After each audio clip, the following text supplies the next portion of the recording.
ಬಾಗಲಕೋಟೆಯಲ್ಲಿ ಲಡ್ಡು ಮುತ್ಯ ಎಂಬ ಮಹಾನ್ ಸಂತರಿದ್ರು. ಅವರ ವಿಶೇಷತೆ ಏನಂದ್ರೆ, ಯಾರಿಗೆಲ್ಲ ಅವರು ಬೈಯುತ್ತಿದ್ರು, ಹೊಡೆಯುತ್ತಿದ್ರು, ಅವರಿಗೆಲ್ಲ ಒಳ್ಳೆಯದೇ ಆಗುತ್ತಿತ್ತು. ಕೆಲವರ ವ್ಯಾಪಾರ ವಹಿವಾಟು ಹೆಚ್ಚಾಗುತ್ತಾ ಹೋಯಿತು. ಇನ್ನು ಕೆಲವರು ಅಗರ್ಭ ಶ್ರೀಮಂತರಾದರು. ರಾಜಕೀಯ ರಂಗದಲ್ಲಿ ಉನ್ನತ ಹುದ್ದೆ ಅಲಂಕರಿಸಿದ್ರು. ಜನರೆಲ್ಲರೂ ಅವರ ಬೈಗುಳಕ್ಕಾಗಿ ಸಾಲಾಗಿ ನಿಂತು ಗಂಟೆಗಟ್ಟಲೆ ಕಾಯುತ್ತಿದ್ರು. ಅವರ ಪ್ರತಿ ಬಾಯಿಗುಳದ ಶಬ್ದಗಳನ್ನು ಪ್ರಸಾದವೆಂದು ಭಾವಿಸುತ್ತಿದ್ರು. ಅದೇ ರೀತಿ ನಮ್ಮ ಯತ್ನಾಳ್ ಮುತ್ಯ ಅವರು ಯಾರಿಗೆಲ್ಲ ಟೀಕೆ ಟಿಪ್ಪಣಿ ಮಾಡಿದ್ದಾರೋ ಅವರಿಗೆಲ್ಲರಿಗೂ ಒಳ್ಳೆಯದೇ ಆಗಿದೆ. ಯಡಿಯೂರಪ್ಪನವರನ್ನ ಟೀಕೆ ಮಾಡಿದವರು ಅವರು ಕೇಂದ್ರ ಬಿಜೆಪಿ ಸಂಸದೀಯ ಮಂಡಳಿ ಸದಸ್ಯರಾದರು. ವಿಜಯೇಂದ್ರ ಅವರನ್ನ ಹೇಗ ಮುಗ ಬೈದ್ರು, ಅದಕ್ಕೆ ಅವರು ರಾಜ್ಯಾಧ್ಯಕ್ಷರಾದರು. ಸಿದ್ದರಾಮಯ್ಯನವರನ್ನ ಬೈದ್ರು, ಅದಕ್ಕೆ ಅವರು ಎರಡನೆಯ ಬಾರಿಯೂ ಮುಖ್ಯಮಂತ್ರಿಗಳಾದರು. ಡಿಕೆ ಶಿವಕುಮಾರ್ ಅವರ ಮೇಲೆ ಟೀಕಾ ಪ್ರಹಾರ ಮಾಡಿದ್ರು, ಅದಕ್ಕೆ ಅವರು ಉಪಮುಖ್ಯಮಂತ್ರಿಗಳಾದರು. 2023ರ ವಿಧಾನಸಭಾ ಚುನಾವಣೆಯಲ್ಲಿ ಕರ್ನಾಟಕ ಕಾಂಗ್ರೆಸ್ ಪಕ್ಷ 40ರ ಗಡಿ ದಾಟುವುದಿಲ್ಲವೆಂದರೂ ಅದು ಭರ್ಜರಿ 135 ಸ್ಥಾನಗಳನ್ನು ಗಳಿಸುವ ಮೂಲಕ ರಾಜ್ಯದಲ್ಲಿ ಸುಭದ್ರ ಸರ್ಕಾರ ರಚನೆ ಮಾಡಿತ್ತು. ಇದನ್ನೆಲ್ಲವನ್ನ ಗಮನಿಸಿದಾಗ ಯತ್ನಾಳ್ ಮುತ್ಯ ಅವರು ಇನ್ನೂ ಹೆಚ್ಚೆಚ್ಚು ಟೀಕೆ ಟಿಪ್ಪಣಿ ಮಾಡಬೇಕು.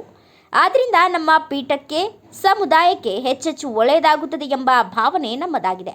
ಆದ್ದರಿಂದ ಯತ್ನಾಳ್ ಮುತ್ಯ ಅವರು ಟೀಕೆ ಟಿಪ್ಪಣಿ ಗಾಯಕವನ್ನ ನಿರಂತರವಾಗಿ ಮುಂದುವರಿಸಲೆಂದು ಆಶಿಸುತ್ತೇನೆ ಎಂದು ಜಗದ್ಗುರು ಶ್ರೀ ವಚನಾನಂದ ಸ್ವಾಮೀಜಿಗಳು, ವೀರಶೈವ ಲಿಂಗಾಯತ ಪಂಚಮಸಾಲಿ ಜಗದ್ಗುರು ಪೀಠ ಹರಿಹರ ಇವರು ತಿಳಿಸಿದ್ದಾರೆ.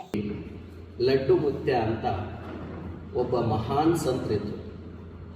ಅವರ ವಿಶೇಷತೆ ಏನಂತಂದರೆ, ಅವರು ಯಾರಿಗೆಲ್ಲ ಬೈತಾ ಇದ್ರು, ಯಾರಿಗೆಲ್ಲ ಹೊಡಿತಾ ಇದ್ರು, ಅವ್ರಿಗೆ ಒಳ್ಳೆಯದಾಗ್ತಾನೇ ಇತ್ತು. ಕೆಲವರ ವ್ಯಾಪಾರ ವಹಿವಾಟ ವೃದ್ಧಿ ಆಯಿತು. ಕೆಲವರು ಅಗರ್ಭ ಶ್ರೀಮಂತರಾದರು. ಇನ್ನು ಕೆಲವರು ರಾಜಕೀಯದಲ್ಲಿ ಉನ್ನತ ಪದವಿಗೆ ಏರಿದರು. ಹಾಗಾಗಿ ಜನ ಗಂಟೆಗಟ್ಟಲೆ ಸಾಲಾಗಿ ನಿಂತುಕೊಂಡು ಅವರ ಬೈಗಳಿಗಾಗಿ ಕಾಯ್ತಾ ಇದ್ರು. ಅದೇ ರೀತಿ ನಮ್ಮ ಯತ್ನಾಳ್ ಮುತ್ಯ ಅವರು ಕೂಡ ಯಾರ್ಯಾರಿಗೆ ಬೈತಾರೋ, ಯಾರಿಗೆ ತೆಗಳುತ್ತಾರೋ, ಯಾರ ಮೇಲೆ ಟೀಕೆ ಮಾಡ್ತಾರೋ ಅವರಿಗೆಲ್ಲ ಒಳ್ಳೆಯದಾಗಿದೆ. ಉದಾಹರಣೆಗೆ ಯಡಿಯೂರಪ್ಪರ ಮೇಲೆ ಸಾಕಷ್ಟು ಆರೋಪ ಮಾಡಿದರು. ಯಡಿಯೂರಪ್ಪರು ಕೇಂದ್ರ ಬಿಜೆಪಿಯ ಸಂಸದ ಮಂಡಳಿಯ ಸದಸ್ಯರಾದರು. ವಿಜೇಂದ್ರ ಮೇಲೆ ಸಾಕಷ್ಟು ಟೀಕಾ ಪ್ರಹಾರ ಮಾಡಿದರು. ವಿಜೇಂದ್ರ ಅವರು ರಾಜ್ಯಾಧ್ಯಕ್ಷರಾದರು. ಸಿದ್ದರಾಮಯ್ಯವರ ಮೇಲೆ ಟೀಕಾ ಪ್ರಹಾರ ಮಾಡಿದ್ರು. ಸಿದ್ದರಾಮಯ್ಯವರು 2 ಬಾರಿ ಮುಖ್ಯಮಂತ್ರಿ ಆದರು. ನಮ್ಮ ಡಿ ಕೆ ಶಿವಕುಮಾರ್ ಮೇಲೆ ಟೀಕಾ ಪ್ರಹಾರವೇ ಮಾಡಿಬಿಟ್ರು. ಅವರು ಉಪಮುಖ್ಯಮಂತ್ರಿಗಳಾದರು. 2023ರಲ್ಲಿ ವಿಧಾನಸಭಾ ಚುನಾವಣೆಯಲ್ಲಿ ಕಾಂಗ್ರೆಸ್ ನೆಲಕ್ಕೊಚ್ಚಿ ಹೋಗುತ್ತೆ ಅಂತಂದರು. ಆದರೆ ಕಾಂಗ್ರೆಸ್ ಭರ್ಜರಿ 135 ಕ್ಷೇತ್ರಗಳನ್ನು ಗೆಲ್ಲುವುದರ ಮೂಲಕ ಸುಭದ್ರ ಸರ್ಕಾರ ರಚನೆ ಮಾಡಿತ್ತು. ಇದನ್ನೆಲ್ಲವನ್ನು ನೀವು ನೋಡಿದಾಗ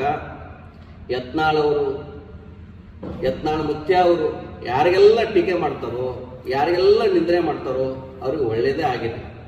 ಈ ಮೂಲಕ ನಾವು ಕೇಳ್ಕೊಳ್ಳೋದಿಷ್ಟೇ, ಯತ್ನಾಳ್ ಮುತ್ಯ ಅವರು ತಾವು ನಿರಂತರವಾಗಿ ಟೀಕೆ ಟಿಪ್ಪಣಿಗಳನ್ನು ಮಾಡಬೇಕು. ವಿಶೇಷವಾಗಿ ನಮ್ಮ ಮೇಲೆ ನೀವು ಟೀಕೆ ಟಿಪ್ಪಣಿ ಮಾಡಿದ್ರೆ ನಮಗೆ ಒಳ್ಳೆಯದಾಗತ್ತೆ ಅನ್ನುವಂಥ ಭಾವನೆ ನಮ್ಮದು. ನಮಗೆ ಟೀಕೆ ಮಾಡಿದರೆ ನಮಗೆ ಒಳ್ಳೆಯದಾಗತ್ತೆ, ನಮಗೆ ಒಳ್ಳೆಯದಾದರೆ ಸಮಾಜಕ್ಕೆ ಒಳ್ಳೆಯದಾಗತ್ತೆ. ಅದಕ್ಕೆ ಯತ್ನಾಳ್ ಮುತ್ಯ ಅವರು ತಾವು ಟೀಕೆ ಟಿಪ್ಪಣಿಯ ಕಾಯಕವನ್ನು ನಿರಂತರವಾಗಿ ಮುಂದುವರಿಸಬೇಕು ಅಂತೇಳಿ ಈ ಮೂಲಕ ನಾವು ಕೇಳಿಕೊಳ್ತೇವೆ. Thanks for watching. Read, discuss and debate with editor Dr. Yan Prashant Rao. Wanted reporters in print, digital and visual media for Bharat Vaibhav Daily Newspaper, BV News Channel and BV Fast Web News from all the talukas of Karnataka. If interested, send your resume to 9482633333.